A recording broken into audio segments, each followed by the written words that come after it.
Getting stinky feet means tackling with two different problems, I. Bacteria and 2. Sweat. Everyone has bacteria on one's skin. So what you have to do is to reduce the odor-emitting bacteria by washing your feet thoroughly. A. Follow these steps to keep your feet clean and the odor-causing bacteria at bay.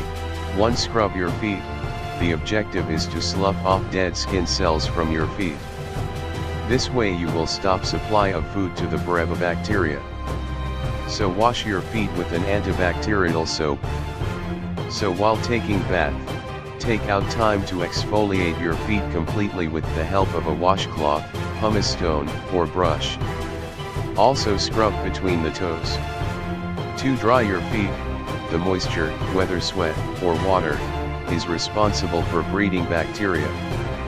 So dry out your feet completely, including the space between the toes. 3. Consider using hand sanitizer. Apply a scented or unscented hand sanitizer to eliminate germs to restrain bacteria growth. 4. Consider using antiperspirant.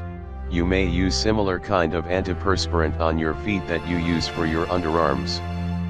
However, ensure to keep separate sticks for these two areas. I.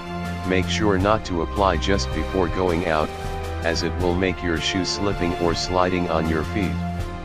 2. Apply it onto clean and dry feet. Antiperspirant blocks off your sweat ducts, so it keeps your feet dry and fresh during the day.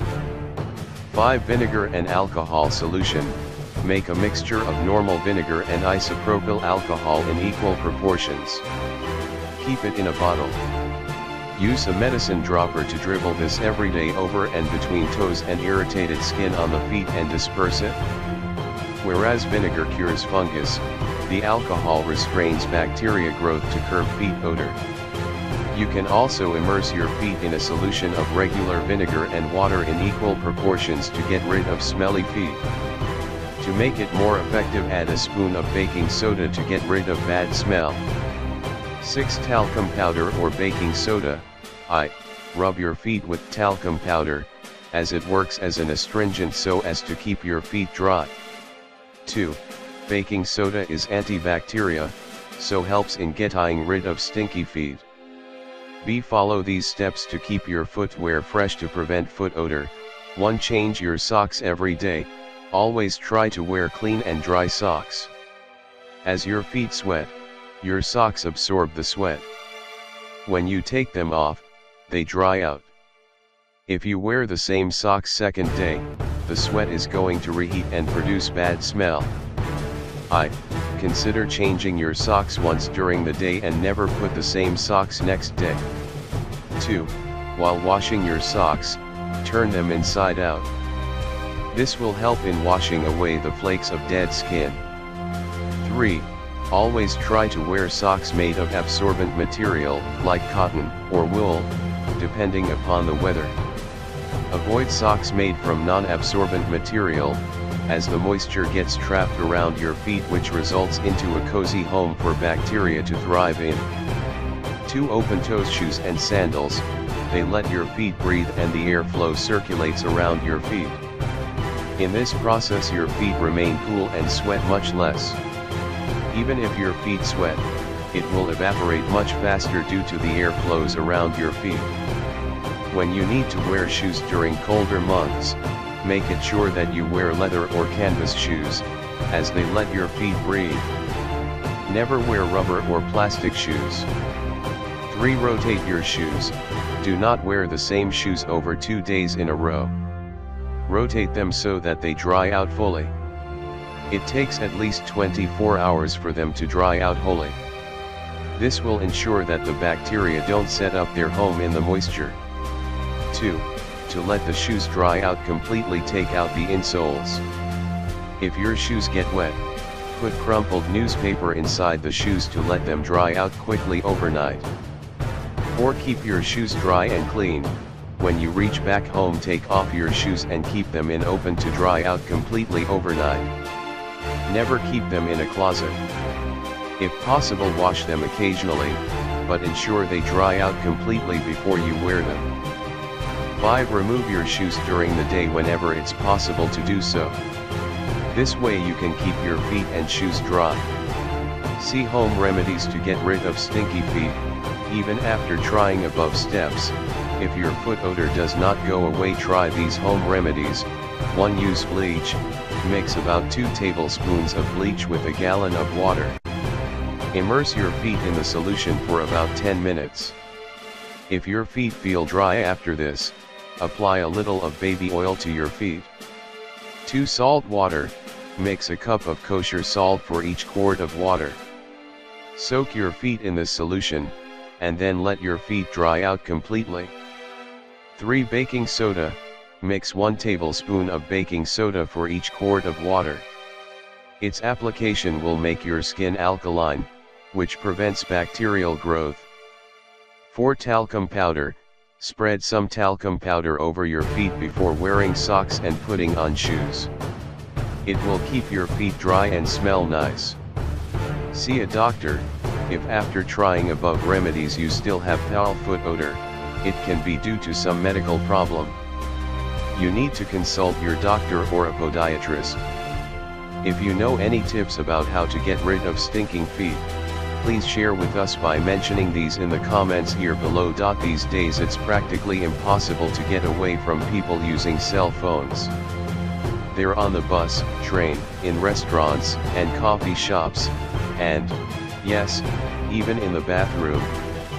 One of the biggest pet peeves that I've recently developed is going into a public restroom and hearing someone talking on their cell phone. I guess some people don't mind having someone they know hear them poop or pee, but I like my privacy in those moments. Thank you very much. Well, as it turns out, not only is it annoying to some people, me, but taking your cell phone into the bathroom with you can be a dangerous habit.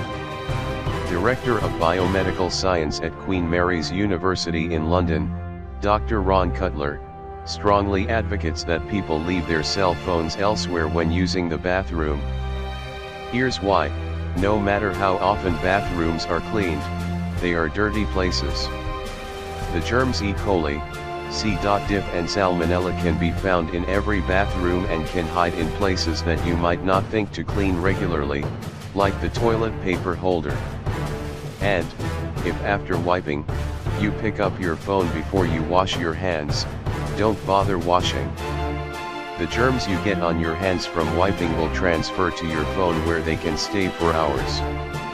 Cell phones are perfect breeding grounds for germs since they heat up when being used. And, if you eat sweets and then get that stickiness on your phone, you have created an even better home for germs. Of course, the level of germ contamination depends on where the bathroom is located. If it's your home or office bathroom, it won't be as contaminated as a grocery store, restaurant, or other frequently used public restroom. Cell phones aren't the only things that can be contaminated by being in the bathroom. I've already mentioned that toilet paper holders are easily contaminated due to their proximity to the toilet and by people touching them after wiping. But, toothbrush holders, lotion bottles and other items left on the sink vanity can also get contaminated. So, avoid leaving your toothbrush out on the vanity. Put it away in your medicine cabinet or linen closet. And, clean the other items on your vanity on a regular basis. And, please people, please stop taking your cell phones into the bathroom with you. Leave them in your purse, in your car or with a friend while you use the facilities. We all do it sometimes, admit it, even though it's obvious sitting and scrolling isn't the most hygienic activity. But it is really that bad. We asked 3 scientists about the dangers, and how to reduce the risk of picking up harmful bacteria. Firstly, the bad news. It is a pretty minging habit, and you could be exposing yourself and others to germs like salmonella, E. coli and C. difficile by using your phone in the loo. Read more, http://metaroko.uk///harace why you should never take your phone into the toilet with you/ito=cb share. The main worry is if you wipe yourself, touch the flush or the lock, then touch the phone without washing your hands, and as you need to carry it out the cubicle, that could happen quite easily. But even just leaving it on the side could expose it to dangerous bugs. You can protect yourself, though. If you don't want to give up those precious moments of me time, just be sensible about it. Are bugs just transferred by hands? That is the main way, but not the only way.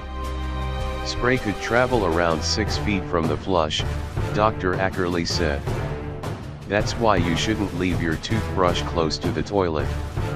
Theoretically, you could flush the toilet and tiny droplets could drip up and land on your phone, or on a surface your phone might touch.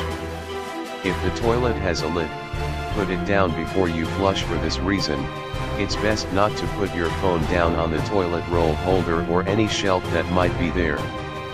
Instead, put it back in your pocket or inside your bag when it's time to clean yourself, but make sure the bag is on a hook rather than the floor.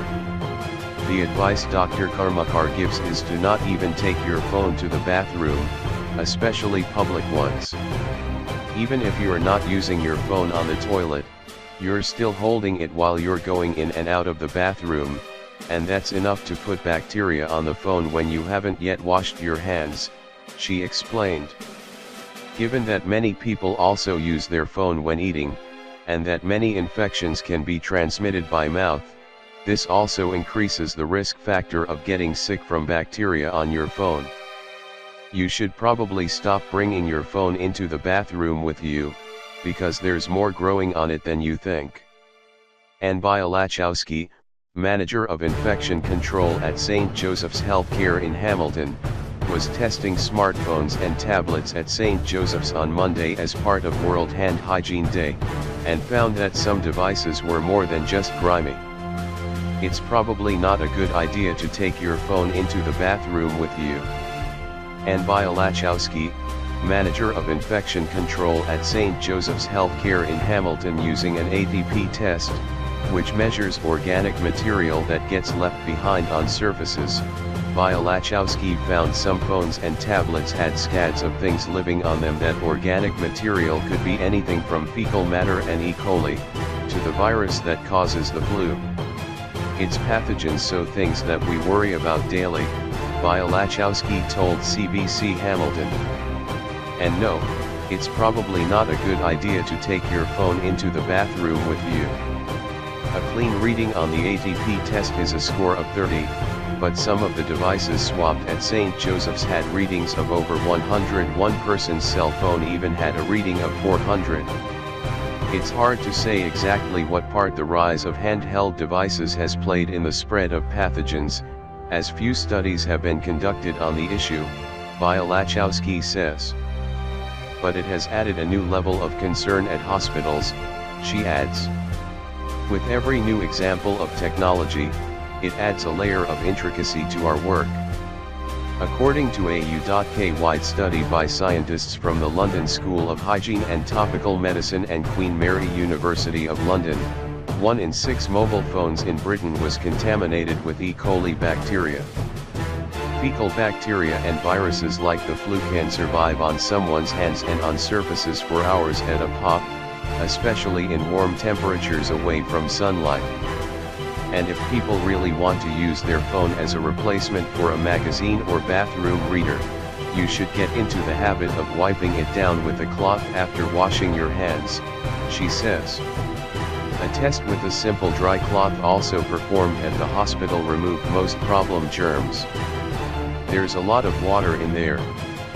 Bathtubs, sinks, and toilets don't just assist in your daily hygiene routines. They are smartphone death traps.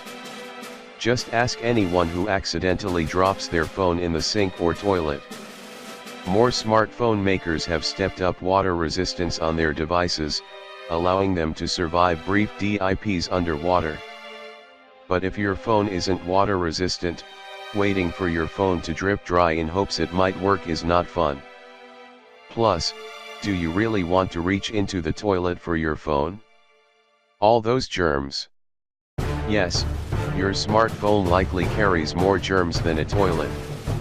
A 2011 study from the London School of Hygiene and Tropical Medicine found 1 out of every 6 smartphones contained fecal matter. Gross. Jason Tetreault, visiting scientist at Ontario, Canada's University of Guelph and author of the Germ Files, says any microbes you can touch can also end up on your smartphone. You've got to think of your mobile devices as an extension of yourself, said Tetreault. Anything your cell phone touches, imagine that's your hands. Of course, you can always wash your hands with soap and water. For smartphones, Tetreault suggests using wipes made for electronics to disinfect your phone. In some cases, it's dangerous. In Texas, a teenage girl died from electrocution when she was using her smartphone in the bathtub while it was charging. Similar reports have surfaced in recent years of deaths tied to users electrocuted by a plugged-in smartphone. Although these incidents appear to be rare, it's still worth a reminder to avoid any charging electronics while taking a bath. The Consumer Product Safety Commission suggests installing ground fault circuit interrupters in bathrooms and kitchens. They're the outlets that feature reset and test buttons on the front. The device can detect the slightest changes in electrical current and are intended to protect people from severe electrical shocks.